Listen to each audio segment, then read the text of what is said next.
Lunes, inilabas ng Greater Vancouver Realtors ang kanilang MLS o Multiple Listing Service Residential Market Report. Sa nasabing ulat, 23% na mas mababa kumpara sa 10-year seasonal average ang bilang ng mga nabentang properties sa Lower Mainland.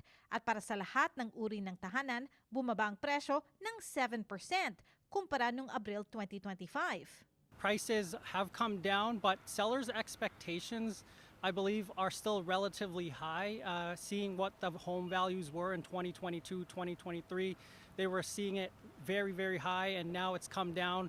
They're not wanting to sell their property for, a further discount. Isang real estate agent sa Metro Vancouver si Hector Capitulo.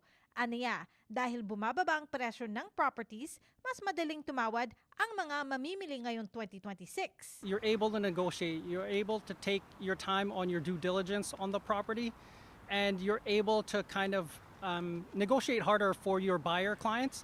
Ayon sa report, 13% ang sales to active listings ratio ngayon. The sales to active listings ratio just tells you how many homes out of 100 sold, how many sold properties versus how many active listings there are in a neighborhood or a city. So anything between 0 to 12% is a buyer's market.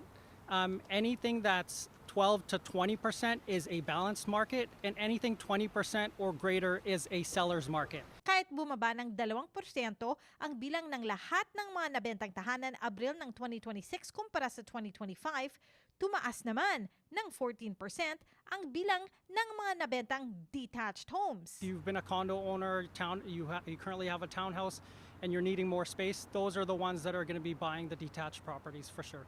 At ngayon tumataas ang presyo ng mga gastusin, hindi lang daw malapit na lokasyon ang importanteng isipin tuwing bumibili o naghahanap ng bahay. Really figure out what your true numbers are in terms of housing costs every month when you do buy that home, because you have to take into account mortgage, your strata fees, property taxes, insurance, and your heating costs. So just make sure you're aware of all of those numbers, and your agent or your mortgage broker can certainly walk you through those. That's a really important factor for sure. Teresa Barrera, Omni News, Vancouver.